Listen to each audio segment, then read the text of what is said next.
Assalamualaikum warahmatullahi wabarakatuh. Perkenalkan, nama saya Sylvia Andriani dari Prodi Manajemen Pendidikan Fakultas Ilmu Pendidikan Universitas Negeri Jakarta.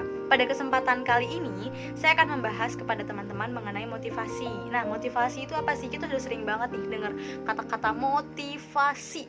Kalau menurut teman-teman apa nih? Kalau misalkan kita sederhanakan, motivasi itu adalah suatu hal yang mendorong kita untuk melakukan suatu tujuan, teman-teman, untuk menggapai suatu tujuan kita, untuk menggapai suatu keinginan kita. Nah, itulah yang disebut dengan motivasi, teman-teman. Nah, motivasi itu juga sangat penting buat hidup kita, teman-teman. Anggaplah motivasi itu sebuah ambisi. Bukan sebuah, tapi memang motivasi itu adalah suatu ambisi, teman-teman. Nah, ketika kita berambisi untuk menggapai sesuatu, ketika kita memiliki ambisi untuk mencapai keinginan kita, maka kita tuh akan bersemangat, akan terpacu untuk lebih bisa berusaha menggapai apa yang kita inginkan, teman-teman. Banyak banget yang bilang motivasi itu bisa bersumber, kita harus pergi seminar nih, kita harus sharing ke sini nih, kita harus pergi konsol atau segala macam. Memang segala macam hal tersebut bisa memberikan motivasi kepada kita, tapi ada hal yang paling sederhana yang bisa kita lakukan untuk mendapatkan motivasi, yaitu dari diri kita sendiri. Dan pada kesempatan kali ini saya akan membahas 6 hal yang bisa kita lakukan untuk memotivasi diri kita sendiri, teman-teman. Yang pertama itu adalah tetapkan dan tulis tujuan.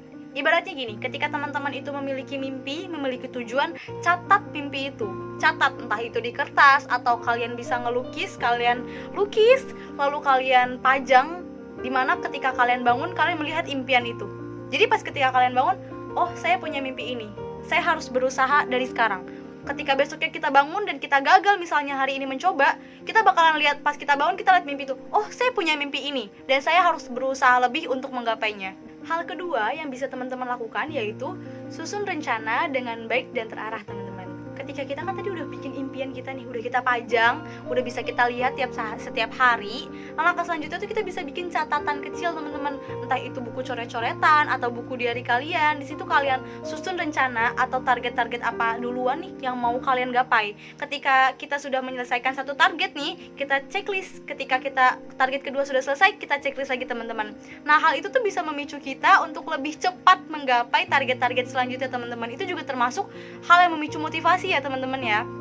Lalu poin ketiga yaitu adalah atasi rasa takut terhadap kegagalan. Nih, itu poin penting banget, teman-teman. Banyak banget nih di kalangan kita sekarang, di kalangan remaja, di kalangan mahasiswa yang takut mencoba tuh karena takut gagal. Padahal kegagalan itu adalah suatu proses dari sebuah keberhasilan. Gak ada orang langsung berhasil, teman-teman. Mungkin sebagian orang memang beruntung dia langsung berhasil, tetapi rata-rata orang yang benar-benar sukses itu, coba deh teman-teman review, mereka tuh sudah beribuan kali gagal, mereka sudah berkali-kali jatuh, tapi itulah yang menjadi semangat bagi diri mereka. Oh, saya sudah gagal kayak gini nih, masa saya mau gagal lagi? Ketika gagal lagi, kalau kita gagal lagi, orang bakalan tertawa. Gimana caranya kita mencoba berapa kali pun agar tujuan kita tuh bisa tercapai, teman-teman. Gitulah, harus hindari banget tuh rasa takut akan kegagalan. Gak apa-apa kita gagal sekarang daripada nanti kita terlambat untuk mendapatkan kegagalan tersebut, teman-teman. Maksudnya ketika kita muda nih, kita bisa mencoba apa saja yang kita inginkan, kita bisa mencoba hal-hal baru atau usaha-usaha baru yang bisa kita lakukan. Tetapi ketika umur kita sudah lewat mungkin ya, kegagalan itu adalah suatu hal yang resikonya sangat besar bagi hidup kita, teman-teman. Gitu. Jadi jangan pernah takut gagal ya, teman-teman ya. Selanjutnya poin keempat yaitu bersikap positif. Nah, yang dimaksud dengan bersikap positif ini adalah kita mengisi hari-hari kita juga dengan hal-hal yang positif, teman-teman. Entah itu kita bisa bercakap-cakap positif, bercakap-cakap yang memotivasi, membaca buku yang bisa memotivasi kita dan lain sebagainya, teman-teman. Di sini kita juga dituntut untuk memilih lingkungan dan juga memilih pertemanan. Kalau misalnya dibilang nggak usah lah teman tuh milih-milih, salah, teman-teman. Namanya kita berteman itu penting banget yang namanya kita menyeleksi teman kita, karena itu akan berpengaruh nih, teman-teman. Ada teman-teman yang bisa memotivasi kita, ada juga teman-teman yang bikin kita down. Nah, disinilah yang penting banget, teman-teman, gimana caranya kita mencari lingkungan dan teman-teman kita itu yang bisa memotivasi kita juga, yang bisa saling mendukung, yang bisa saling menebarkan aura positif.